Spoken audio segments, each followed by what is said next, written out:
চলে এসেছি। এখন আমি দেখো খয়রা মাছ নিয়েছি।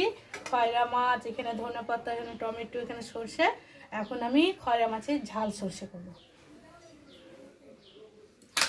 কড়াইয়ে তেল দিব, ভেজে নেব।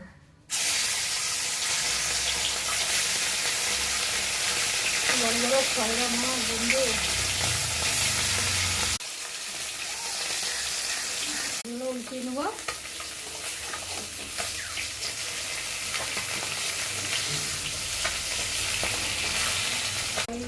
মাছগুলো তুলে নেব।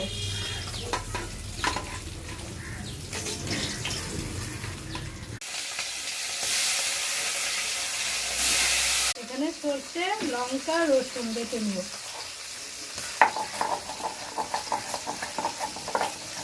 এগুলো উল্টিয়ে নেব।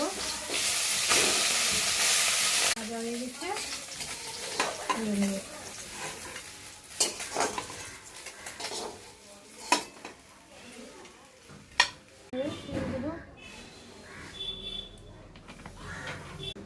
আমি ফোড়ন দেবো।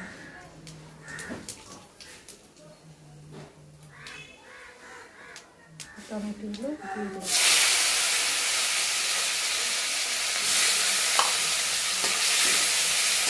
এগুলো দিয়ে দেবো।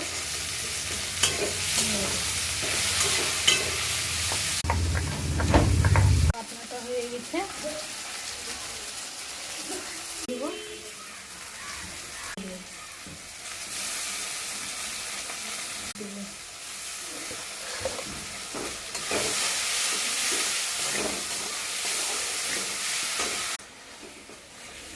দেখো কি সুন্দর হয়েছে।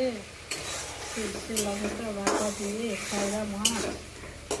মশলা কষানো হয়ে গেছে, সামান্য জল দিয়ে ঝোলটা ফুটে গেছে। এবার আমি ধনে পাতাটা দিয়ে দেবো, দিয়ে দেবো। একটু লেবু রস দিয়ে দেবো, ইলিশ মাছের মতো লাগবে খেতে। কটা দিয়ে দেবো, কাঁচা লঙ্কা নামিয়ে দেবো। হ্যালো বন্ধুরা, দেখো খয়রা মাছের ঝালটা যদি ভালো লেগে থাকে লাইক করো, কমেন্ট করো, শেয়ার করো, সাবস্ক্রাইব করো। ভালো থাকো।